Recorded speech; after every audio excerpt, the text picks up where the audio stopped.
kept it straight. It's all there, ain't it? Everything marked, everything remembered. Yeah, hey, you kept it real good. You ain't been slack at all. Well, what are we waiting for? That ain't me. You got the wrong guy.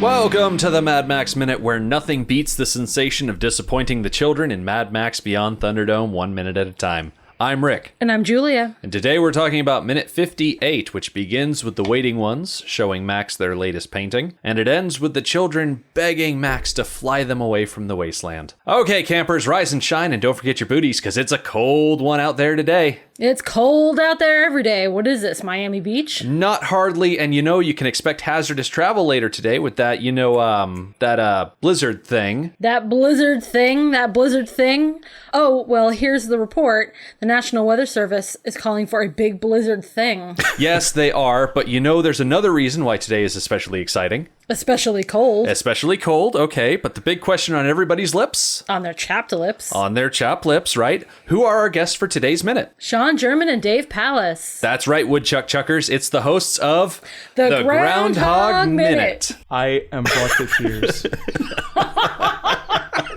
Son of a gun, they did it better than we ever did. Oh my God, I was gonna say, yeah, that's more work than we ever put into it. So a tip of the cap. Sure. Yeah.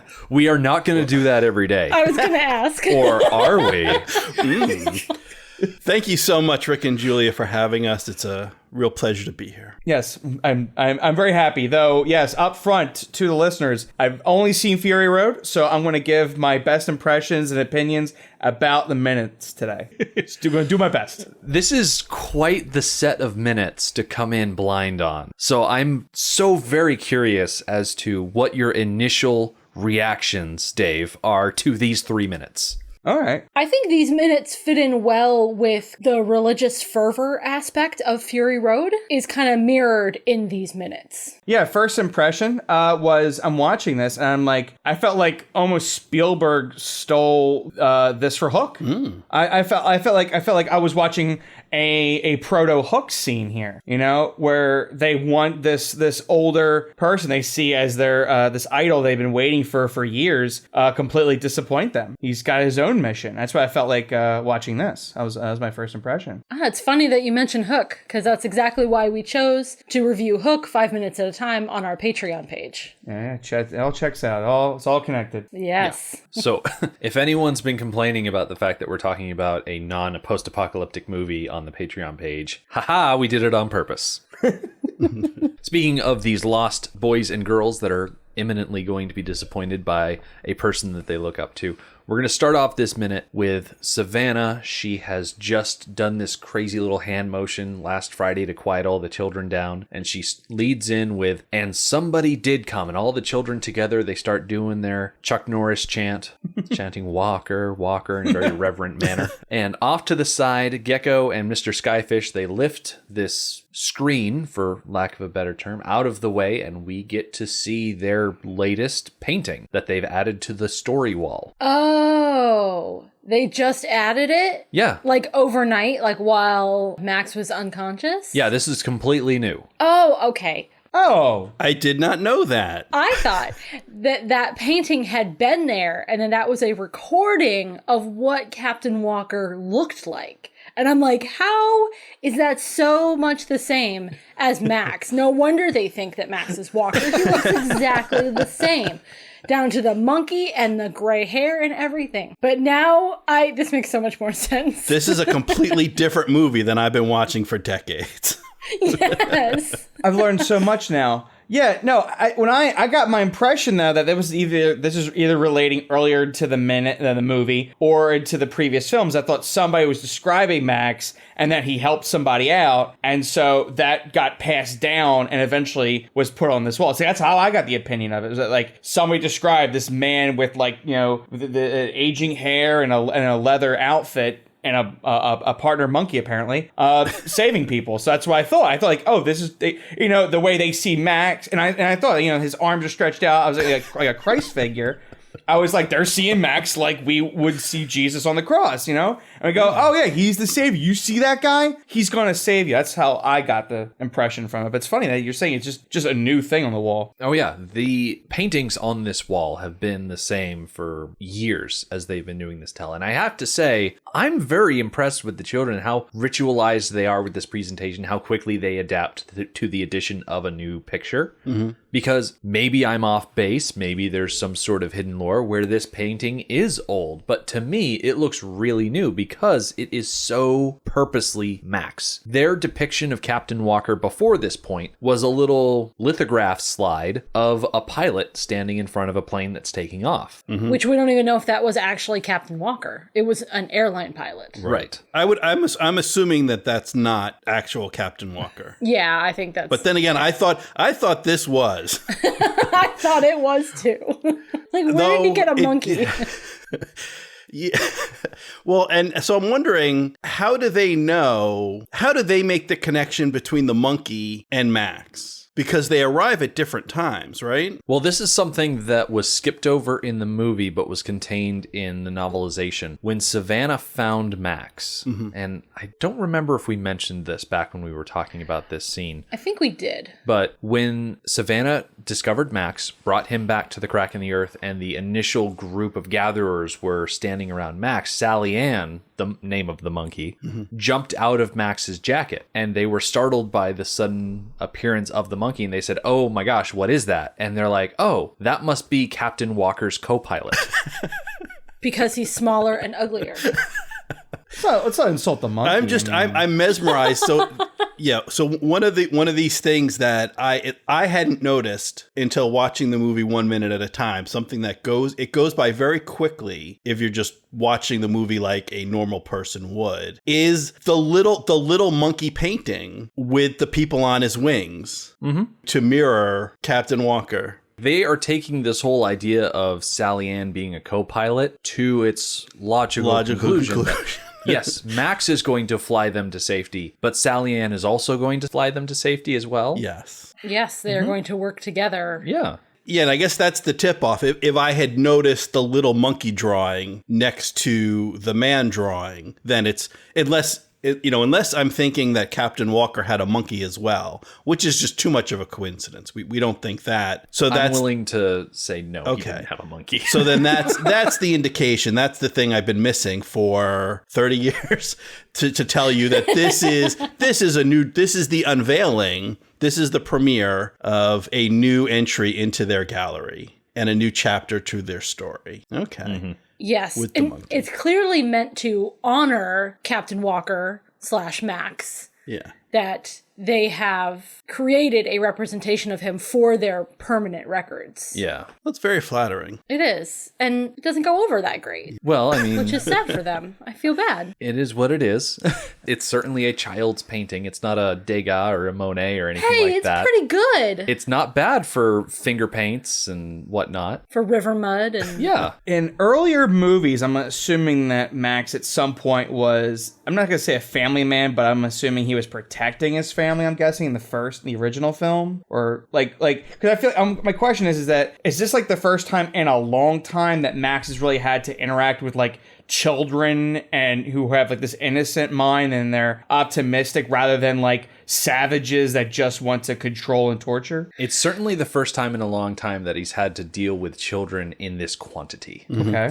Yes, and you're right. He was a family man, and he was attempting to protect his family when they were killed. Okay. So he failed at protecting them. But in every movie before this, well, both of them, there have been children present. Mm-hmm. Yeah. Okay. Because in the first movie, you have Max's literal son, and then in the second movie, he has his surrogate son, represented by the feral kid, who is more or less innocent because he's feral. He doesn't have the corrupting influence of mankind taint his character. Yeah. I'm guessing the same with these kids. It seems like we have an island of lost children that are not controlled by some psychotic leader. Yeah. Right. There's no Lord of the Flies situation where one of these children is forcing the other kids to hunt down and kill the fat one with a giant rock. Yeah, I was about to ask that, like if there was a Lord of the Flies situation before Max came, but No, they seem to get along pretty well. Although that leads to a question, or I guess a statement and a question I had in terms of just how long has it been since Max has dealt with children, and how long since his own son. And one of the things I was wondering is how, is Max thinking about Sprague? Is he thinking about his child, and how old would his child be? And, another way that this podcast has changed the way I look at this movie. For decades, I assumed that time in Mad Max land or world passed similar to time in our world. And so that this is 5 or 6 years after the events of the first movie, after Mad Max. And so Sprague would be 7 or 8, would be among the younger children here, among the gatherers. Although one of the things I've learned listening to this podcast is that this is actually, about 15 years? 15 years after Road Warrior, yeah. wow. And Road Warrior was 3 years after the first movie. Yeah, Sprague would be an adult. Sprague would be among the older, if not the oldest, of the people here. What is Max thinking? Is part of his reaction to this crowd thinking about, well, where would my family be if this Pocky-Clips hadn't happened? Where would Sprague be? And kind of how does that relate to where these children are? And some of them are not, well, it's hard to tell. They're not so childish, but I mean, could be 17, could be 21, 22, but in that neighborhood, some of them are at least on the cusp of adulthood, if not adults already. And so I think he's got to be wondering, what kind of adult would my son have been if he had the chance to grow up? No, I can't answer that. I can't answer that. I have a question, but I want Sean's question answered first. I demand it. Well, I don't know. I don't know if there is an answer. Yeah. We've definitely observed in the first 2 movies and going into this one where he's surrounded by these strange children out of the crack in the earth, that Max has a definitive soft spot for children. Like, there's no arguing that. He's got a bit of a, I wouldn't say personal weakness when it comes to them. Well, but and it's not a weakness. I think it's a strength that through his shell of a character starts to crumble a little bit when the kids start working on him. It's much harder for him to refuse them than it is an adult. Yeah, I mean, we won't get to it this week, but there's a cute little moment maybe 2 weeks from now that you'll be covering that demonstrates that this hardened, grizzled man with no name out of the wasteland, there's still humanity in him. There's still a soft spot for children. Oh, absolutely. And I think relating back to Sprague, I wonder if Max continually over the years and decade that follows between the first movie and this movie, if he constantly sees Sprague as that 1-year-old that was killed, or if he starts to think, oh, it's been this amount of time, Sprague would be about this old had he lived, and so he probably looks at someone like Slake as the young man that Sprague could have grown up to be. So the interactions that Max has with Slake are different than the interactions that I've seen him have with really any of the other kids so far, because I think Max is able to recognize that Slake has that ability to quiet everybody down so that he can say his piece. We're going to see that later on in this film. We haven't had a ton of interactions yet. I'm kind of saying it based on looking forward and looking back and trying to keep all of this movie straight. It's really tricky for me at this point. I think one interesting with my limited knowledge here, but comparing, and all I have is really to compare these minutes of Mel Gibson to Tom Hardy. I felt like in this minute it feels like that this Mad Max of Mel Gibson seems to kind of try to. He says, "I'm not the guy you think I am. I don't want the leadership. I don't want to wear this hat. I don't want to be the patriarch of this group." But he seems to kind of let them down softly. Whereas from what I've seen with Fury Road, I feel like Tom Hardy would put the hat down, grunt no, and leave. Like he would be even more hardened of no, and he would just leave, and he'd grab his bag, he would grab his jacket or something, and just kind of just walk out. And then, as you said, these leaders here, but the guy, the shirtless guy with the staff, they would probably try to talk with him, and he would be like, no, You kind of like, you would like give them like 2 words at most. That's a good point, because it's also a similar situation in The Road Warrior, where he is requested to be their savior and he wants nothing to do with it. And he's also rather short about it. He doesn't let them down gently. He just says no and walks away. Mm-hmm. But with the kids, you're right. He is more gentle. He tries to explain himself. He tries to tell them how it is. And I think it really is the kids aspect that makes him a little bit softer in this scene than in comparable scenes in other movies. Yeah. I want to touch back to the minute real quick just to push us forward in the timeline here. As the picture is revealed and everybody starts chanting, all the kids stand up around Max, and then Slake walks over and he places a captain's hat, which has been salvaged and adorned with a bird, and he places it on Max's head. Now, I don't want to say that Max couldn't pull off the hat. I just feel like we've seen Max so often without a hat that for him to pick up a new accessory like that would be kind of weird. I'm just saying Max without the hat better than with the hat. Of course. Speaking of the hat, that brings me to a note I had in the place that birds have in, I'm going to say in the religion that these children have come up with.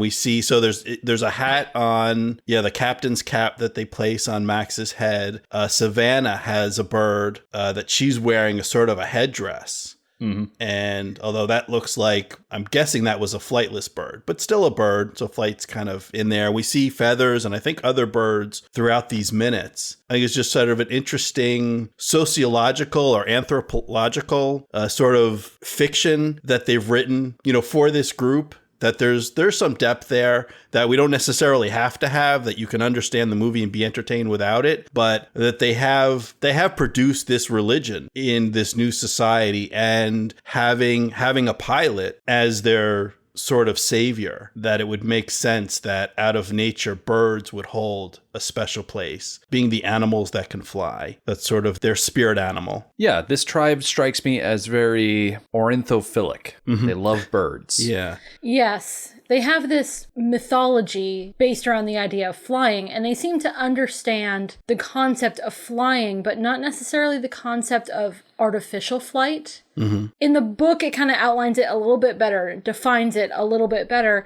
that they think that Captain Walker can actually physically fly, like a bird.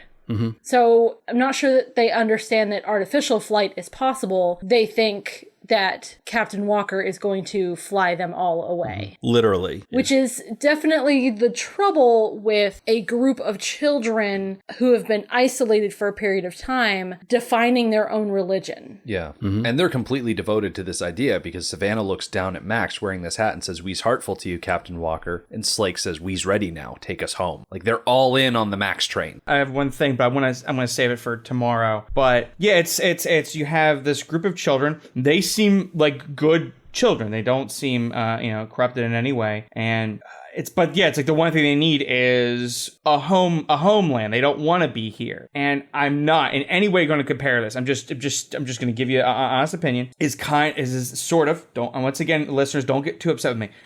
It reminds me of Waterworld. Once again, don't get upset. Just stay calm.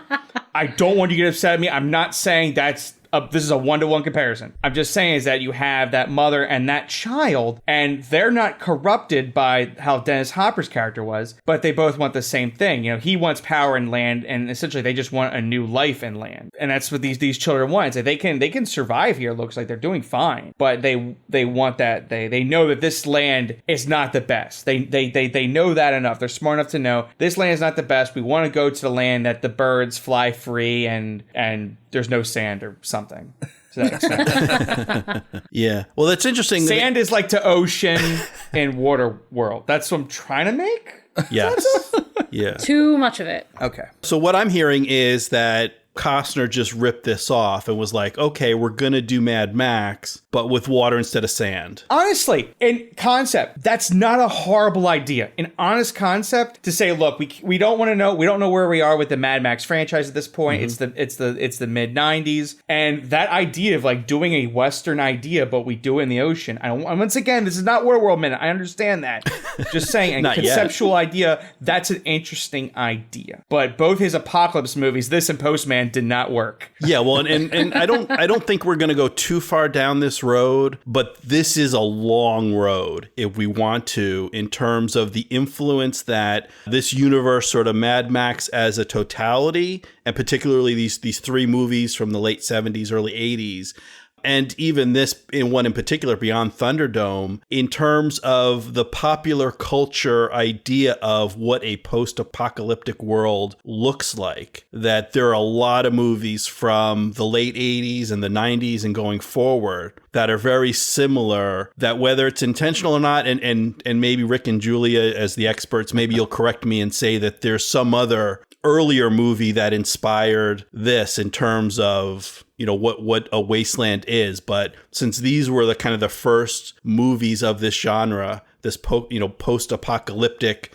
civilization decaying anarchy type situation, I attribute it to the Mad Max universe because it's the first place I encountered it. But afterwards, there's a lot of movies and other fictions that seem inspired by or using kind of similar devices. And one of the things I had in my note is an episode from Rick and Morty where you have from the third season, Rick Mancing the Stone, where Rick and Morty and Summer are transported to a Mad Max type world. And I think at this point in that show, it's an obvious homage. I think they're not even trying to hide the inspiration. And it's a wasteland, it's anarchy, it's might makes right. They even have a Thunderdome style fighting arena where they put people. You mean the Blood Dome? Oh, sorry. The Blood Dome, of course. Save it for the Semantics Dome, E.B. White. Ooh, burn. So this movie has obviously inspired a lot of other artists, or obvious to me, I think. And then one of the things that mentions that they kind of poke fun of in the Rick and Morty episode is the way grammar develops in a post-apocalyptic world. And I think we get a real taste of that, whereas in Bartertown, they've got their own jargon, every area has their own sort of accent and slang for certain things, but their grammar isn't as mangled or as far from ours. I guess mangled's kind of making a judgment. It's not as different, but different not necessarily meaning better or worse, but we're getting a heavy dose of a different kind of grammar. And, I think it's interesting. I think it's fun, but I also think it drives home the separation that obviously geographically we can't be too far because Max made it, partially on horseback and then a very short distance after that when the horse fell down on foot. So we can't be too far away from Bartertown.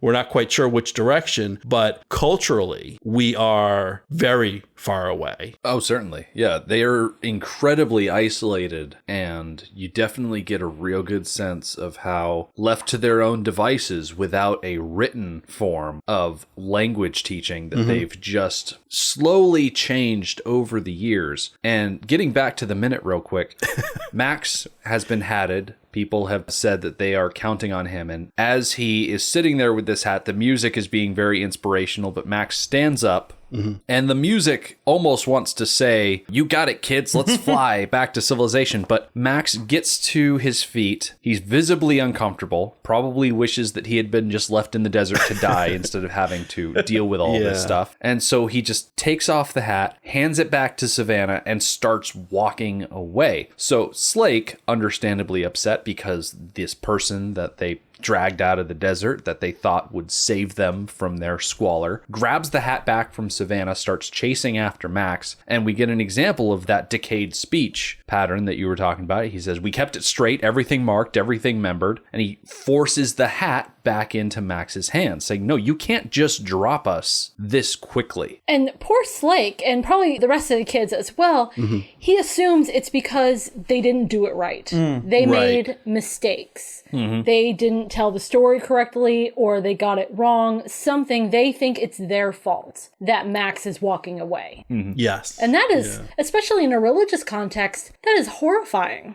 You devote yourself to a deity, and then he turns his back on you in your particular time of proving yourself. That is really, really rough. Yeah, that would be like living your entire life as a Scientologist, and then Lord Xenu comes back to the Earth, and he's like, oh, hey, everybody, my name's not Xenu, it's Frank, and y'all got it wrong. Yeah. I'm not Thetaning you or anything like that because you got my story wrong. Yeah, if literally Jesus came down and was like, you guys got the New Testament all wrong. Like, and he's just pissed. We'd be like, oh, sorry, we thought this was the right way you wanted us to tell the story of how you... And he's like, no, I'm out of here. And you're like, no! It's a lot of years we devoted to this, man. We built a lot of buildings. They put so much emotional capital into this belief. Yeah. And to have it thrown back in their face, Yeah. it's upsetting. Yeah. Well, I think it's really, this ties back to, Dave, you mentioned Lord of the Flies earlier. And so just wondering, like, what's the difference? Why do you get Lord of the Flies in one case where they're running around trying to kill Piggy versus this looks like a relatively stable, peaceful coexistence, a little society that they've built, and it's not anarchy and it's not just survival of the fittest. And I think part of that is, I hate to say this, as an atheist, I hate to say, I think it's religion. This religion that has kept them together, and having Walker as a type of god, of something to look forward to, something to organize their life, that threat of, or maybe threat's not the right word, but just the idea that Captain Walker's coming back and we need to be ready. So we need to be on our toes and we need to be keeping it right so we're ready when he comes back. And it's like you said, it is like the second coming. Your deity has returned and he's telling you, you've got it all wrong. Organized religion provides a lot more to a community than just a place to put your faith or things to believe in. It provides organization and unity and support systems that I think really helped them to be a community. Their religion, I wouldn't call it an organized religion. It certainly could be more organized, but it's functioning in a similar way. Yeah. It brings them all together. They have this common story. They all have a purpose. Yes, they all have a purpose. They all have a reason to work together to continue on. Yeah, religion really does a lot for a community. And it does seem there's a certain, we don't see too much of their day-to-day activities. How do they hunt, and do they forage for vegetables or fruit or berries and stuff? But I do get the feeling, there is a division of labor. There is some specialization within this community. Slake is the lead hunter. There are gatherers, there are fishers, there are other specializations. I'm pretty sure Screw Loose takes care of the bones because he stores all the bones up in his grotto. I'm pretty sure Mr. Skyfish is called Mr. Skyfish because he's the flight expert, quote unquote. In the tribe. Yeah. Gecko seems to be their appointed radio guy because he's got all the No, they have no idea accoutrement. what that means. Exactly. But he's their guy anyways. So, Julie and Rick, do you know, when writing this, George Miller and Hayes, do you know did they consult sociologists or did they research sort of primitive cultures?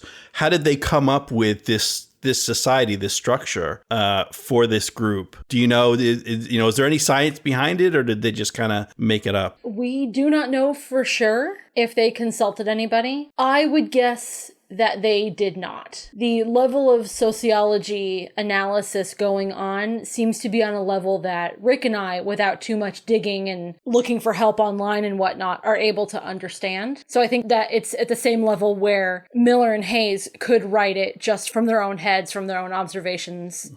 So I don't think so. Okay. I think one of the reasons Max, A, doesn't want the leadership, B, wants to leave, and C, doesn't want to cause him too much grief is he's like, oh, you guys are doing so well without adult supervision. Yeah. I don't want you. He's like, I don't want to set you on a different path. It's like, I'd rather you guys just live, wait for us adults to die off, and then you can have a new peaceful society somewhere. Yes. That's how I'm thinking it. He's like, no, God, because if you go out there and you run into the next, Lord, that was a humongous guy, right? Is that what his name was? Yeah. Yep. Lord Yes. Humongous. Yeah, it's like if you run into one of these guys, you're going to get enslaved, or you're going to get turned into the war boys that we see in Fury Road. He's like, no, you're doing well. Just, I want to get out of here, and you guys just keep doing what you're doing. Wait for all of us old people that like caused this apocalypse to just die off. Yeah, I like that idea because Slake, as I mentioned earlier, is really upset. He says we kept it straight, and Max turns around and says, yeah, you kept it real good. You ain't been slack at all, which leads Gecko to pipe up, then why are we waiting for it? And Max says, very frankly, you got the wrong guy. I'm not your savior. I'm not the one that's going to lead you to a bright tomorrow, because Max has seen the world of today. Yeah. And I think it's changed him too much. Like, Max has too much pain in his past. And yes, the whole point of the second movie was that he went out into the wasteland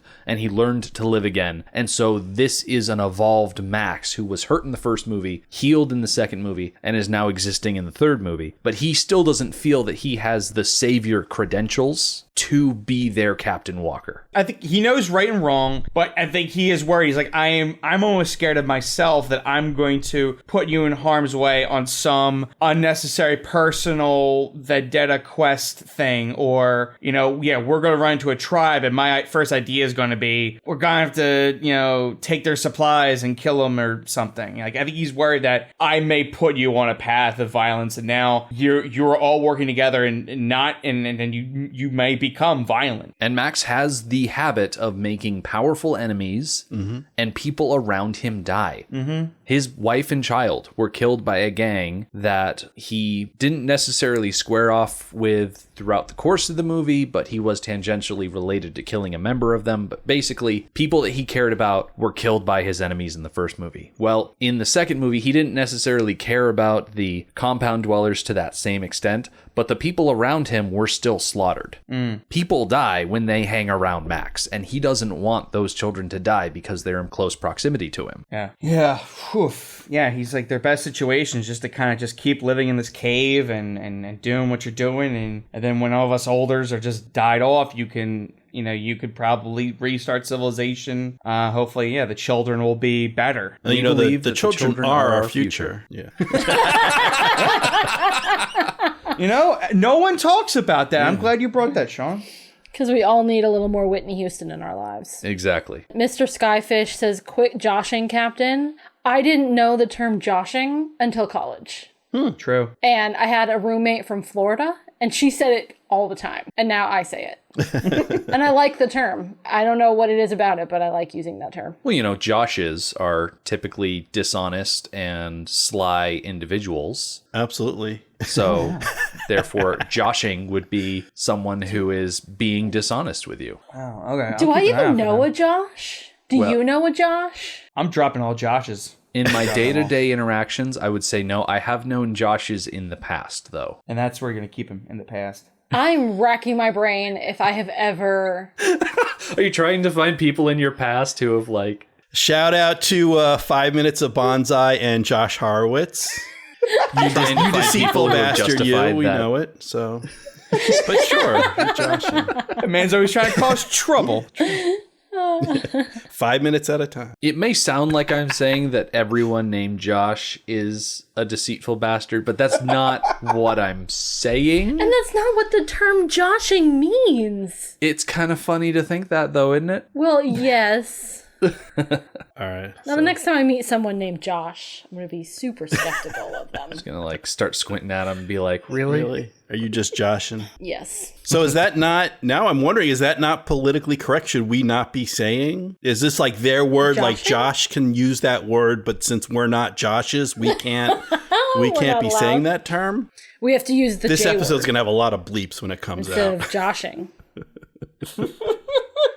I think we might be safe. Yeah, I think we're fine. So Mr. Skyfish is using Florida slang. Gecko says, yeah, catch the wind. And Anna Goanna pipes up yelling, we gotta see Tomorrowland. These three children shouting at Max spark off a blaze that is going to start off Wednesday's Minute. All of the kids are going to join in on the shouting match. It's going to be very loud, very confusing, just awful. Just awful. Not gonna like it. What's nice is that Wednesday's Minute is going to start off with Max just laying the truth smack down on these kids. He's going to tell them all about how their dreams are gone in a pile of ash and that Santa Claus isn't real and that there's no tooth fairy, no Easter bunny, all that other stuff. It's going to be great. But before we go, Sean and Dave, where can people find more of your stuff on the internet? All right, well, Sean and I, we have a lot of fun. We're over at Groundhog Minute. We talk about Bill Murray and just, what happens if you're repeating the days over and over again. I like to talk about Mystery Men on my own little show, 5 Minutes of Mystery. Sean, I mean, lay it out, Sean. You got so much. Yeah, so I've got my own side thing going on in the podcast world as well. I call it 5 Minutes of Mime, and it's about mime and silent performance and other performing arts. And each episode is 5 minutes, and so I call it 5 Minutes of Mime. No Josh. No, no J word about it. Come back on Wednesday for Max giving the kids a real taste of wasteland cynicism, but we are going to find that his uncanny throwing ability is going to completely undermine everything that he has to say. Come for the shouting children, stay for the frisbee throwing, I guess. We's ready, take us home.